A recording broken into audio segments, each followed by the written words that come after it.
ভবানীপুরটা পুরোপুরি আউটসাইডারদের দিয়ে ভরিয়ে দেওয়া হচ্ছে, পুরোটাই করা হচ্ছে প্ল্যানিং করে, এমনই গুরুতর অভিযোগ করলেন মুখ্যমন্ত্রী মমতা বন্দ্যোপাধ্যায়। মঙ্গলবার আলিপুরের ধনধান্য প্রেক্ষাগৃহে মুখ্যমন্ত্রীর বিধানসভা কেন্দ্র ভবানীপুর তৃণমূলের তরফ থেকে বিজয়া সম্মেলনের আয়োজন হয়। মুখ্যমন্ত্রী মমতা বন্দ্যোপাধ্যায়কে ছাড়াই এই বিজয়া সম্মেলনের আয়োজন করা হয় তৃণমূলের তরফে। উত্তরবঙ্গে প্রাকৃতিক বিপর্যয়ের কারণে মুখ্যমন্ত্রী এখন দার্জিলিংয়ে, তাই তাকে ছাড়াই এই অনুষ্ঠান করতে বাধ্য হন তৃণমূল শীর্ষ নেতৃত্ব। তবে প্রথমে ঠিক ছিল দার্জিলিং থেকেই ভার্চুয়াল মাধ্যমে ভবানীপুরের নেতা কর্মীদের উদ্দেশ্যে বার্তা দেবেন জননেত্রী, কিন্তু যান্ত্রিক ত্রুটির কারণে তা সম্ভব হয়নি। তাই অনুষ্ঠান চলাকালীন মেয়র তথা পুরমন্ত্রী ফিরহাদ হাকিমের ফোনে দার্জিলিং থেকেই বার্তা দেন তিনি।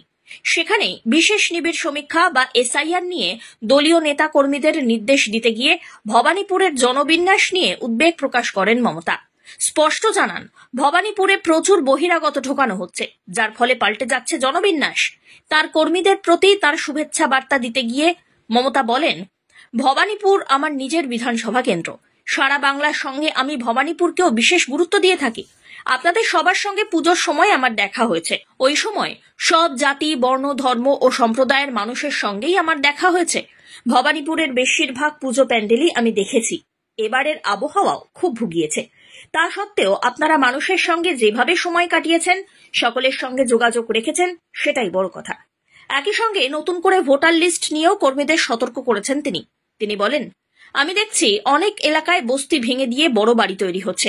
আমি যা সাপোর্ট করি না। এভাবেই ভোটারদের তাড়িয়ে দেওয়া হচ্ছে। এক্ষেত্রে বাংলার বাড়ি করে দেওয়ার কথা এদিন বলেন মমতা। তাঁর সাফ কথা, গরিব মানুষগুলিকে প্রোটেকশন দিতে তো আমাদের কোনো অসুবিধা নেই। ভবানীপুর কেন্দ্রের দলীয় কর্মীদের প্রতি মমতার এই বার্তার মধ্যে দিয়ে আসন্ন বিধানসভা নির্বাচনে যাতে 2021-এর নন্দীগ্রাম চিত্রের পুনরাবৃত্তি না হয়, সেদিকেই বিশেষ নজর দিয়েছেন মমতা, এমনটাই মনে করছে রাজনৈতিক মহল। আবার এই মঞ্চেই দলের রাজ্য সভাপতি সুব্রত বক্সী একরকম স্পষ্টই বলে দিয়েছেন যে আগামী 2026-এর নির্বাচনে ভবানীপুর কেন্দ্রে প্রার্থী হতে চলেছেন খোদ মমতাই। তাই স্বাভাবিকভাবেই এই কেন্দ্রের দিকে পাখির চোখ থাকবেই প্রধান বিরোধী দলের। রাজ্যের বিরোধী দলনেতা কিন্তু অনেকদিন আগেই ঘোষণা করেন নন্দীগ্রামে তিনি ফের হারাবেন মমতাকে। কার্যত শুভেন্দু অধিকারীর এই বার্তাকে চ্যালেঞ্জ করেই মমতা বন্দ্যোপাধ্যায় যে ভবানীপুর থেকে লড়াই করবেন তা স্পষ্ট করেছে ঘাসফুল। তাই 21-এর চিত্রের পুনরাবৃত্তি ঘটাতে এবার বহিরাগতদের দিয়ে ঘিরে ফেলা হচ্ছে ভবানীপুর চত্বর, এমনটাই উদ্বেগ প্রকাশ করেছেন মমতা। এহেন পরিস্থিতিতে আসন্ন বিধানসভায় শুধু ভবানীপুর নয়, চোখ থাকবে নন্দীগ্রামেও।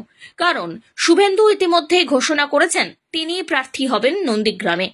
এখন দেখার বিষয় দুটো, বহিরাগতদের দিয়ে বিরোধীরা মমতাকে ফের আটকানোর চেষ্টা করলেও তা আদৌ সফল হয় কিনা, আর নন্দীগ্রামে বিরোধী দলনেতা শুভেন্দু অধিকারী তার নিজের জমি ধরে রাখতে পারেন কিনা। অনিন্দিতা সিনহার রিপোর্ট, আজ বাংলা।